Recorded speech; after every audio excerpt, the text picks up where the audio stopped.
Gods of Mars is the first movie that I've directed using the Unreal Engine. And what I'm discovering is it's incredibly powerful because you can create this 4K rich, photorealistic worlds.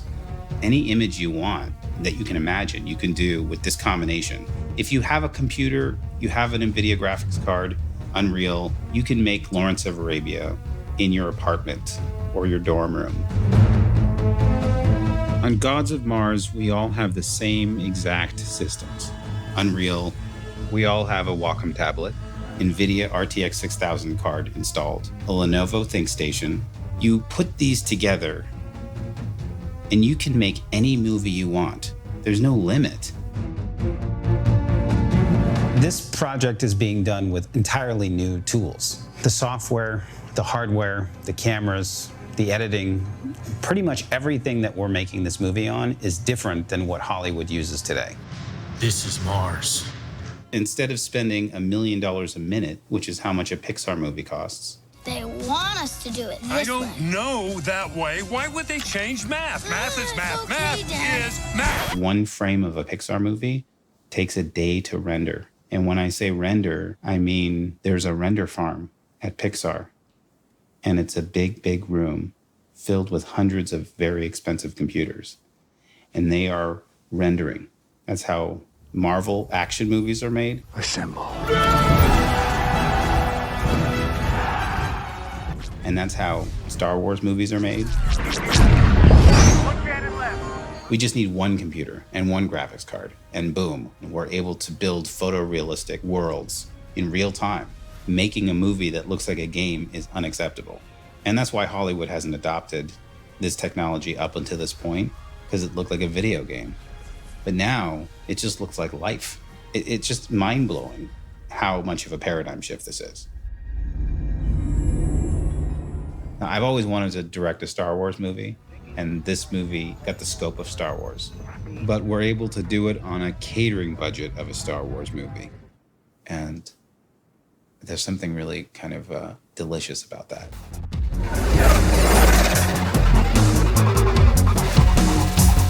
I think that the technique we're developing for Gods of Mars is a really happy medium between practical and computer graphics. I'm wondering if I could get into the volume here.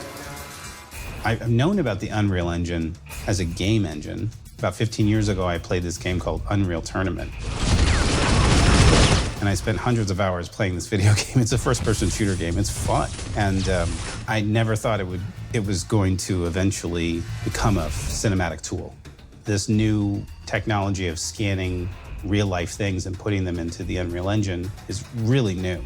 And it just sort of hit me like a ton of bricks. Why don't we scan miniatures and then put them into the Unreal Engine? Theoretically, it should look real because it is real. It's good. It's really good. The notion of interfacing game engines with real-world photography in real time in front of LED screens is very, very interesting to me. So it's 1.8D squeeze? As a visual effects supervisor and as a cinematographer, it's a wonderful opportunity to explore doing things that we never thought of doing with the tools before. And action. And you get to explore the technique, and then sometimes magic happens. Here at Fonco, we were able to construct miniatures, scan them, and put them into the computer, rig them so they can be animated, and then place them into environments. So when you're looking at this effect shot, this first effect shot for the film, everything is real, but it's been manipulated and brought together digitally. The first thing we start with is concept art. So we work through a number of different designs with the director. Once we've really nailed down the look there, we work out what the paint scheme is going to be and what it's going to look like with color and with graphics and everything else.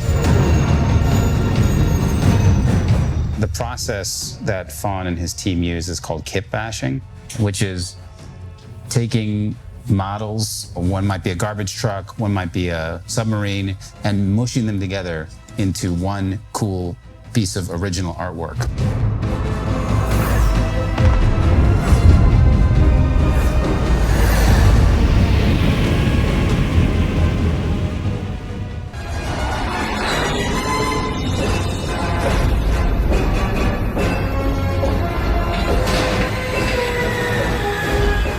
Editing is a type of storytelling. You're setting the pace, you're setting the vibe, you're setting the tone. You're digging out moments that weren't necessarily filmed. It's grabbing the viewer and bringing them into your story. And that's why people go to the movies, to escape their reality. Gods of Mars is a vision of Mars that hasn't been done yet. There's water, there's atmosphere, and it's being terraformed into an inhabitable place for human beings. It's like an old Western, but with a futuristic spin on it.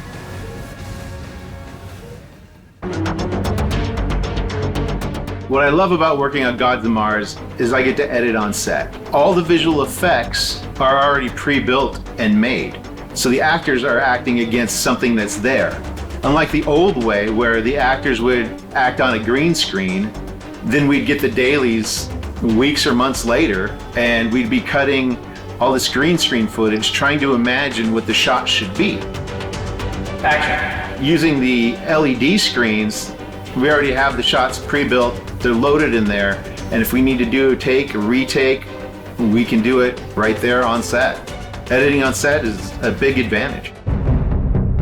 I've used the Wacom tablet for most of my career, and I use it on everything that I do, mainly because it's ergonomic, like holding a pen, and that's a natural way for your hand to be. If you use a mouse 10 hours a day, 5 days a week, you will have carpal tunnel syndrome, as I do, because that's what I used to use. I use DaVinci Resolve mainly, and use Photoshop. It's seamless. It works together with all these programs very well. I see it as an extension of myself. I don't have to think about it. The Wacom tablet is a part of me.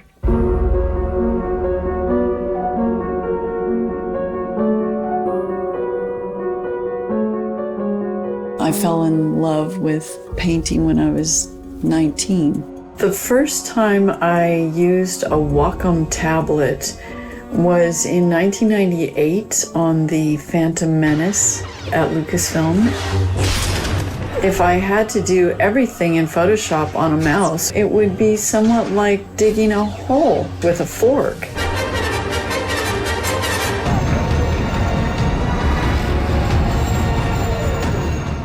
Getting the Wacom gear improves the efficiency of doing color correction and isolating areas of the frame. A much faster use of DaVinci Resolve.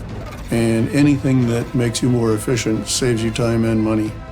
We're doing design work on them. We're doing 3D modeling. We're doing editorial with them. And we'll be using them for final color correction. 430 Angels. So we're taking advantage of the 4K 24-inch Wacom Cintiq that allow us to do customized express keys and customized mappings of the buttons on the stylus, so that when any given artist sort of establishes their workflow, they're able to have that workflow be almost identical across different applications, because the Wacom's drivers can be set up to adjust its settings by the application that you currently are working on. It might be doing different things, but we set it up in such a way so it feels the same from one application to another. I want to tumble my camera and look at it from this angle, and it works the same way, whether I'm doing that in Unreal or I'm doing that in Maya. That just really allows the artist to work like an artist and not having to always be thinking about, how do I make this computer do what I want? Once you've set it up and customized it to your own workflow, now it's just your brain to your eye to have it happen on the screen.